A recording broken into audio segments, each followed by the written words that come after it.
Hi, my name is Brandon Stone, and welcome to this 5-minute biohazard remediation and hoarding cleanup training clip.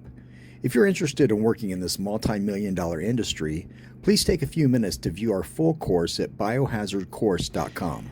After our team evaluated the scene and started the remediation process, we discovered that not much in the room could be salvaged. The steps we took to clean the scene were as follows. First of all, we cleaned the floor of all the visible signs of biohazards and removed all miscellaneous items strewn about the floor. So the floor was the first thing we cleaned. This made it possible for us to walk further into the scene. As we talk about through our training process, you want to work your way into the scene.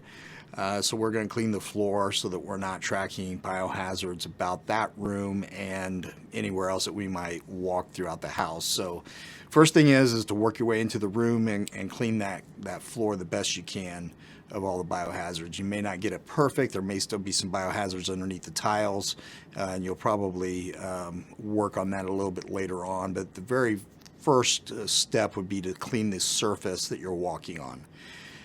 We then removed the blood-soaked rug and shower curtains, so that curtain hanging, you got to be very careful about brushing up against items, and that creates cross-contamination. So if we have any curtains, shower curtains, regular curtains, towels, anything hanging that has a biohazard on it, we try to remove that pretty quickly, because it's so easy when you're working to brush up against that item, and then you've contaminated your suit, and you're going to possibly transfer that contamination to something else in the room or something else in the house, or maybe even to your partner.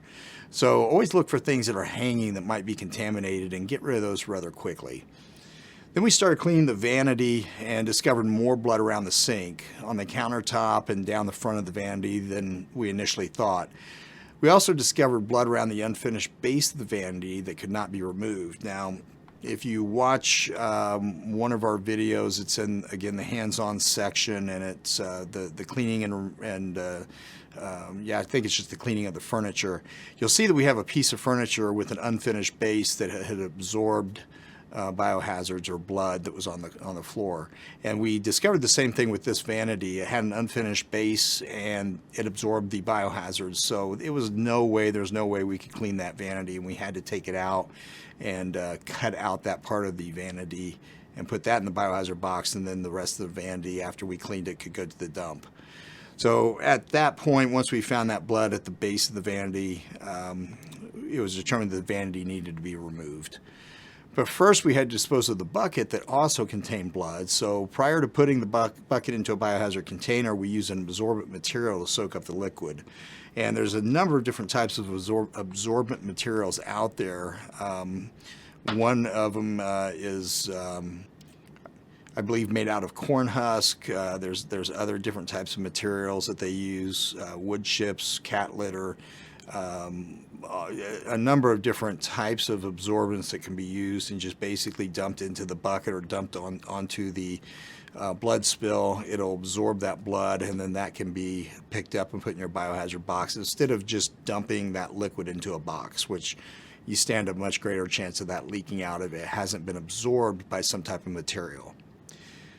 So once again, this helps keep the blood from seeping out of the biohazard remediation bags and boxes, which can create a big mess in the back of your truck or your van or your cargo trailer. All contaminated parts of the vanity were removed and placed in a biohazardous container, and the uncontaminated parts were taken to the city landfill. Once again, watch our video on cleaning furniture in the hands-on section, and you might want to skip through to that if you think about it. And that will show you again how to cut out the base of that using a reciprocating saw. After removing the vanity, we removed the vinyl trim at the base of the wall and then directed our attention back to the floor. Remember, I said earlier that there was probably going to be some biohazards underneath those tile pieces, and so we definitely wanted to return to the floor to make sure that we removed all those biohazards. Using an indicator, we discovered a couple of tiles that could not be salvaged, and they were removed, as you can see in this picture. The rest of the flooring, including the seams, were found to be free of any biohazards. This particular floor had several layers of wax or other type of treatment that prevented the penetration of blood between the seams. And you're going to find this a lot, especially in some of your older floors that have had several treatments of wax or some type of a protectant put over it over the years, and that just kind of seals those seams, and the blood is prevented from going in between those seams and then underneath the individual tile pieces. So we lucked out on this floor. We didn't have to remove the entire flooring, but there were a couple tiles that we had to pull up. Now this won't always be the case, and often the type of flooring will need to be removed, which again you will see in our video about removing flooring in the hands-on section. That's another good video to show you. I think we have 3 or 4 different types of flooring that we demonstrate how the blood can run underneath that type of flooring.